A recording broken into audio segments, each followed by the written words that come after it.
ایک ایسے شخص کی کہانی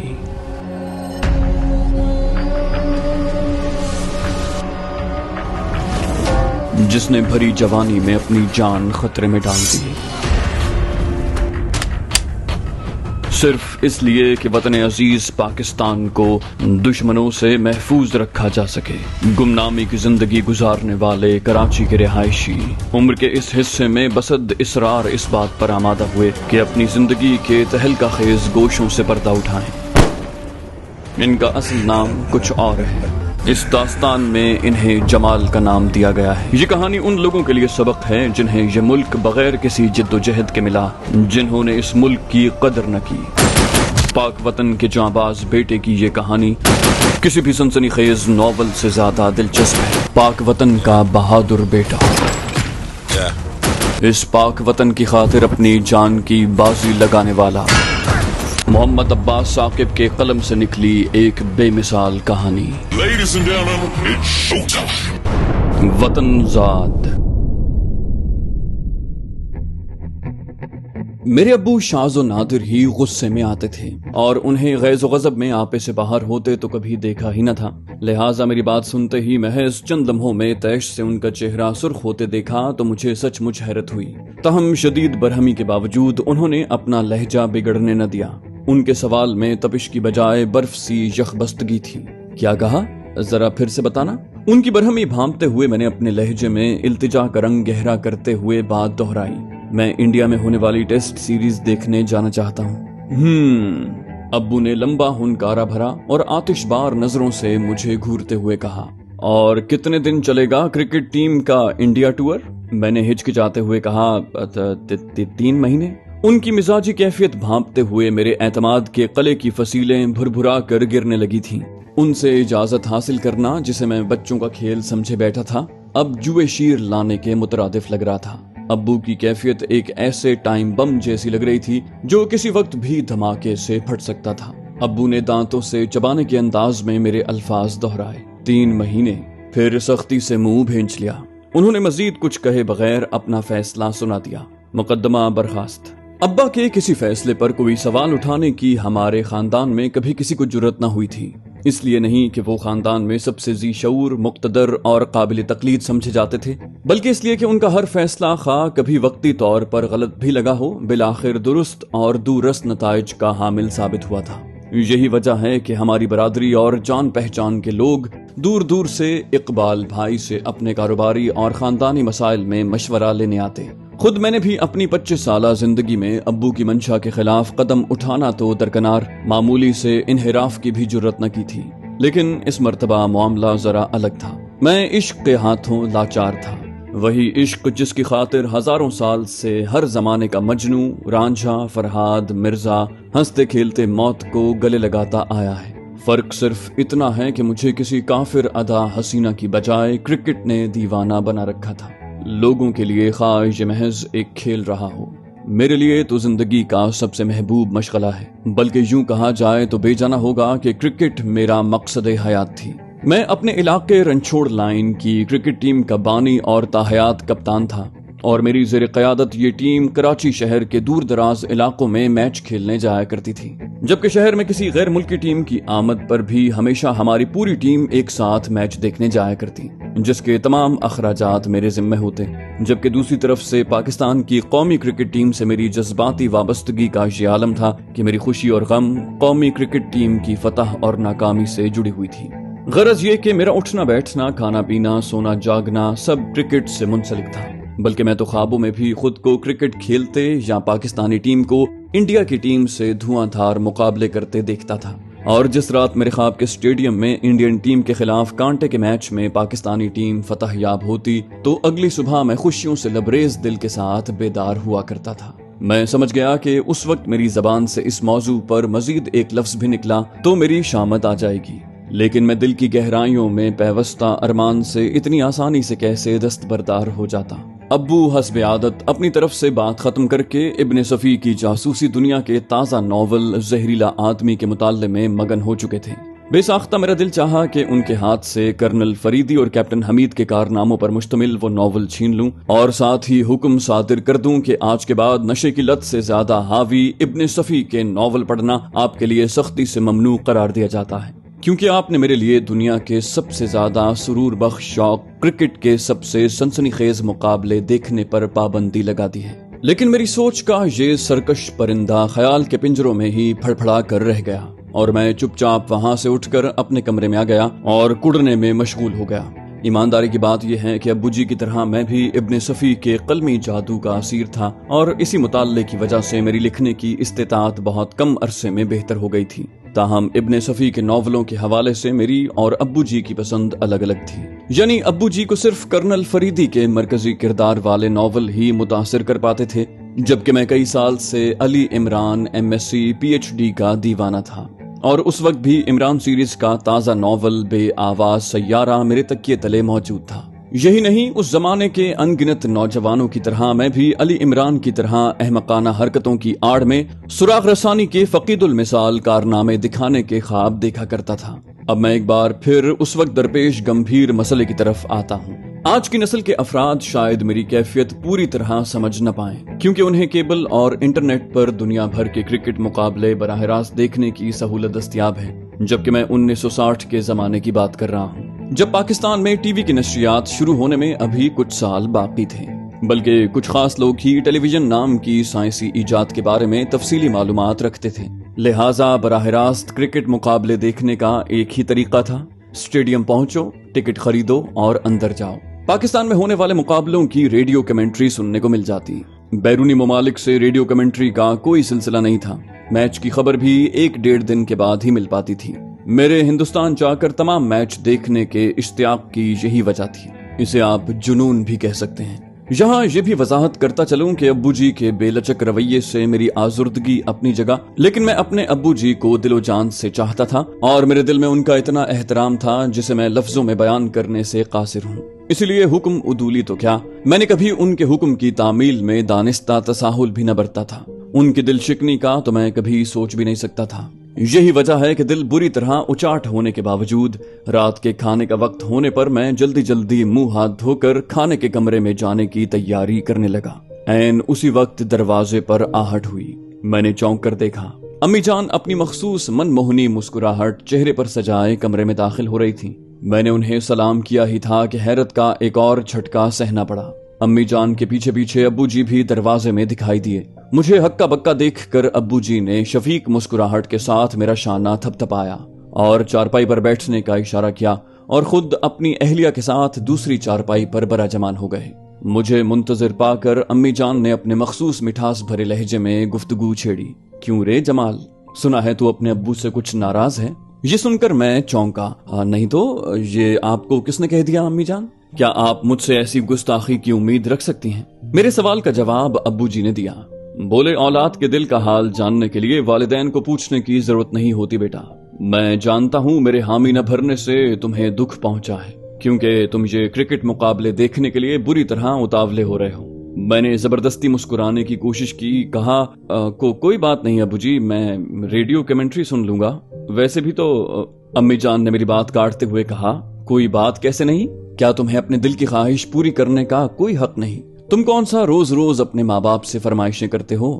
تیزی لیے لہجے میں یہ سب کچھ کہتے ہوئے وہ خفگی سے اپنے شریک حیات کو گھور رہی تھی، جو شرمندہ سے ہو کر نظریں جھکائے یہ پیار بھری گھرکیاں سن رہے تھے۔ امی کہہ رہی تھیں، ویسے بھی تم نے کون سا گوروں کے دیس میں عیاشی کی فرمائش کی ہے؟ کیا تمہیں 3 ماہ بھی اپنی مرضی سے گزارنے کی اجازت نہیں ہے؟ انہوں نے ایک گہرا سانس بھرا اور پھر براہ راست ابو جی سے مخاطب ہوئیں۔ اجی سنتے ہو، خود سنبھالو اپنا کاروبار۔ اتنی سی عمر میں میرے بچے پر اتنا بوجھ لاد دیا ہے، اس کے سفر کے خرچے سے ڈر رہے ہو تو فکر نہ کرو، میں اپنے پلے سے دے دوں گی اسے۔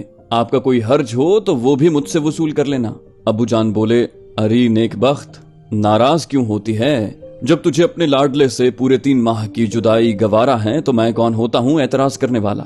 رہی کاروبار کی بات تو صاحبزادے کو فرصت ملے تو 2-4 بیوپاریوں سے مل لے گا اور 5 چھالیاں اور عطر وغیرہ کے ریٹ لے کر اطلاع بھجوا دے گا، شاید وہاں سے مال کی آمد کا سلسلہ بحال ہونے کی کوئی صورت نکل آئے۔ امی جان نے ان کی بات مکمل ہونے کا تو انتظار کیا، لیکن پھر فوراً ہی ابو جی پر چڑھائی کر دی۔